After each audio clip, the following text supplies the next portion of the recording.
So I am going to give you a brief history lesson here as well, because we got in something that's kind of cool. What I'm doing a video on is this, because it's a very rare and unusual variant. I have to say this too. For those of you that want to get history of guitars, build yourself a library. This is a book by Duchessoir and Gibson Electrics. A lot of the books, I think anything A.R. Duchessoir, that is Duchossoir,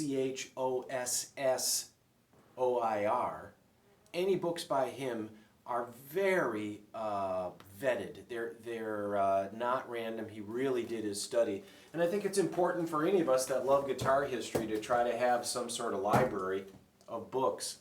And right after World War II, there was a big boom.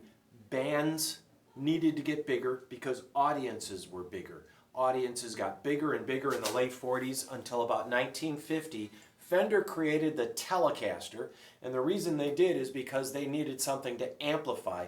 A hollow body guitar fed back, so of course solid body guitars don't feed back. Well, in its day, Fender was considered a joke. Gibson made fun of it. They would laugh at the Gibson booth at this pine thing. They said it would never catch on. By 1952, Gibson, of course, started doing the Les Paul. They thought so little of the Les Paul that they didn't put serial numbers on them because they thought it would be a passing fad. Then they realized that it was starting to sell and they're going to have to catch up. So moving from 52 until 1957, Gibson came out with a lot of different models of the Les Paul. The Les Paul Jr., the Les Paul Special, the Les Paul Custom, the Les Paul Gold Top. And then in 57, they came out with the humbucking pickup.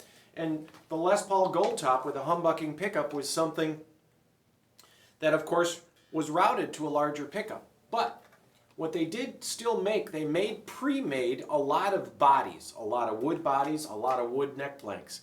Now, I'm old enough to have been at the Parsons Street factory and walk around and see that there was always old parts. Personally, I've bought PAF pickups out of the Parsons Street factory because they didn't need them anymore. They didn't care.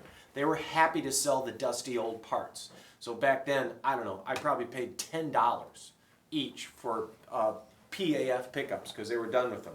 So getting back to the story at hand, they did make bodies and then they put maple tops on it. But when they went to the humbucking pickup, they had a lot of bodies and necks left over. So that was 1957 when the humbucking pickup came out.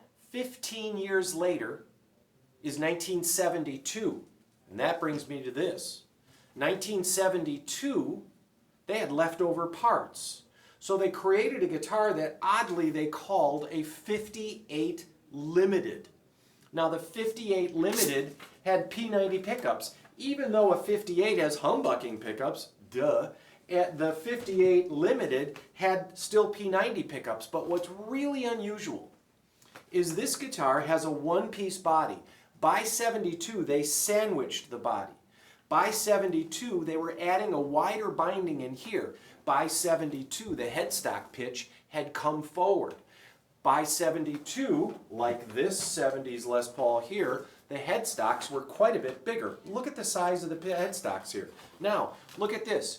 You can see this guitar and this guitar have different pitches. If I show them closer together, they have different pitches. So this guitar is a very rare guitar that came out in 1972. We just got it in. I think it's one of the cooler guitars here. All 72 guitars have their embossed pickup covers, no matter what it is. Norland bought the company and they wanted everybody to see the logo. So what they did is use up these old parts. This is a one-piece, small headstock neck. This is a one-piece body. This has a long tenon. I'm going to have to double check that, but the ones I've seen in the past are long tenons. I believe this is true. This has a skinny route. Now, the fact that Gibson would put a one-piece neck, one-piece body on and never do it again for another 10 years, never do it again for another 10 years, means they probably were using up old parts. So these 1972 58 guitars were really rumored to be made of old parts. And it's quite believable when you look at where they're at with the small headstock. Why were they cut out on a small headstock? They just weren't that into details. In 1972, Gibson was a very nerdy company. It took them forever to make changes. 1972, it was 2 years before they made a Les Paul standard. They had not made a gold top or a humbucking standard. They made humbucking customs, but they didn't make humbucking standards until 1974. Here it is. This is ours. Now we're going to show you some pictures of this, but it's beautifully flamed. One-piece body, no sandwiching, thin cutaway just like a 50s guitar. One-piece neck, not a three-piece neck, one-piece neck like a 50s guitar. Small headstock. Oops, wrong example. Sit, stay. Small headstock. See that big ass headstock there? Oops. This has a small headstock, just like a 50s guitar. There are so many features on this that make it really cool, make it kind of an anomaly. And to have parts laying around for 15 years, that's like having parts around since 2003. It's just not that crazy.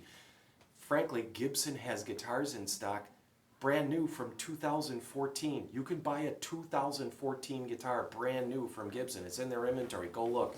So, there you go. This is something super cool, good weight, brilliant color, really nice dark cherry, not that clown burst if you will, just this blood red cherry burst. Really a pretty guitar, nice top. This one's been refretted, but it plays magnificently. Yes, it's been refretted.